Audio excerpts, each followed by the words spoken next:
everybody and welcome to today's video. Today, as you guys can see, I'm doing yet another cosplay review. A little while ago, I asked you guys what cosplay stores you'd like to see me review, and two of the highest requested ones were Rolecosplay and LaMail Wigs. Now, they actually happen to be the same company, so this review is going to kind of be like a two birds with one stone situation, although I don't really like that term. I don't want to kill any birds with any stones. Anyway, today it's going to be kind of like a 2-for-1 review. I reached out to them and asked if they would be interested in sending me a cosplay for the purpose of doing a review, and so here we are. So as you guys can obviously tell, given the intro of this video, I'm going to be reviewing their Sophie cosplay from Howl's Moving Castle. It's a very simple kind of design, so it's going to be nice and straightforward. I'm just going to be talking about all the different elements that I like to look at when I am buying a pre-made cosplay. Like I said, the cosplay in this video was given to me for free for the purpose of doing this review for you guys. This is not a paid video, and regardless, I'm always going to be honest about how I feel about a given product or service when I am talking about it with you guys. All of that out of the way, let's get into it. So overall, I do have positive things to say about this cosplay, especially when balancing it out against the price point. I think the price versus the cosplay is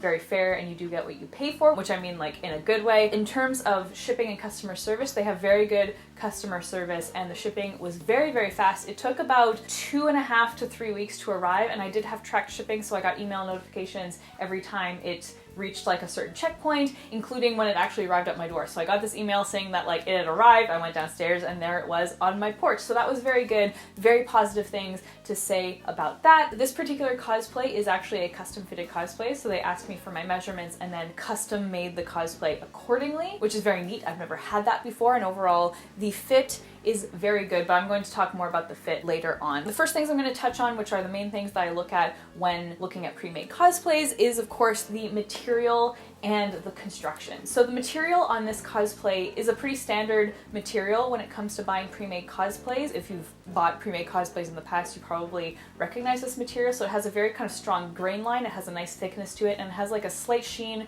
when you look at it up close, but it photographs really well. You don't get that sheen in photos unless, I guess, you have like a really strong flash photography. Overall, it's a solid material. It doesn't look as if you'll have to worry about any pilling, which is great, and overall it's nice and heavy, and it holds the shape of the cosplay really well, and it's not like super sheer or anything. So the material, good things to say there. In terms of the construction, I think the best way that I can describe the construction on this cosplay is just crisp. Like everything is just nice and crisp, especially when you're looking at like the bottom of the skirt, the edges of the apron, the edges of like the apron ties are incredibly crisp. Everything is very crisp and nicely constructed, and is definitely at the level that you would expect when weighing it against the price point. It isn't like a super expensive cosplay, but it's not an insanely cheap cosplay. So like the price point versus the construction and the materials, I think, are very fair for what you get. All of the edges are nice and finished, they're serged and everything, so it looks very crisp, and it will definitely look nice in photos. Probably my favorite part of the cosplay overall is the skirt. The skirt just has a fantastic flow, it has a fantastic shape to it, and I just feel like really pretty when I wear it. It has that kind of like flowy, romantic Ghibli look to it. Like I'm ready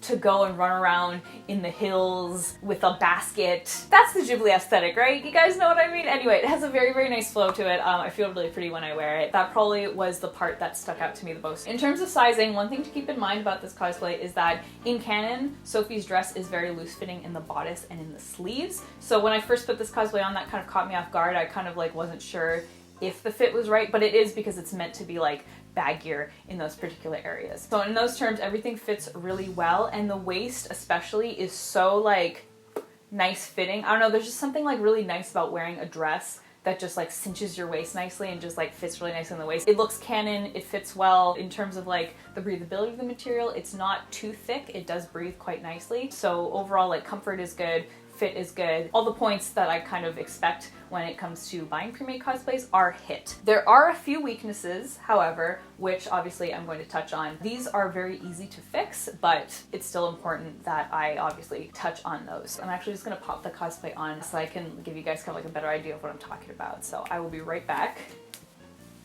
Okay. So here we are. So as you can see, like I said, it is very kind of like loose in the sleeves and the bodice, which is canon to her design. It has very nice darting here, which I really like.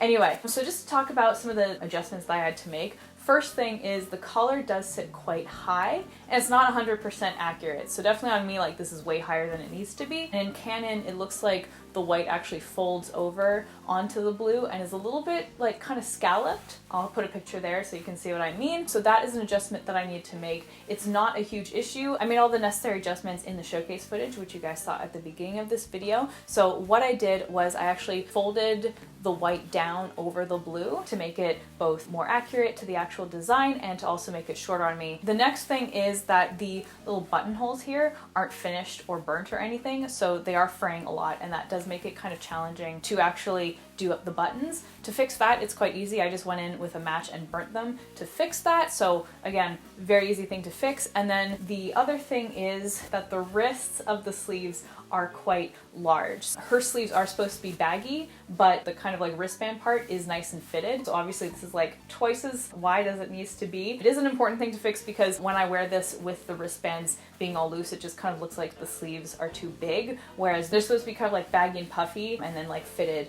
on the end. So to fix that, there are two ways to do it. The first way is the quick and dirty way. That's the way that I did it, is I just took this button off and moved it over to make it so that this was going to fit tighter. If you wanted to do this kind of like the nice way, you go in and seam rip this band off, regather the sleeves, and then sew this band back on. But again, if you're kind of looking for like a quick fix, that's the best way to do it, is just to move the button over. The last kind of nitpick that I have is the fact that the zipper here, you guys can see that, it is a white zipper. It makes it very obvious, and so you kind of just have like this weird kind of like white thing poking out, which is unfortunate. It would be really nice if it was a blue zipper. Luckily, it's not a huge issue. You are going to probably have your arm down most of the time while wearing this, but again, it would be nice if it was a blue zipper. So those are all the kind of like little critiques that I have for it, but these are very easy things to adjust, and it is a normal thing to have to adjust a store-bought cosplay. That's something that's important to expect when it comes to buying pre-made cosplays. You are going to have to make some slight alterations to it. It's not going to be like 100% when you take it out of the bag. You do have to kind of customize it a little bit.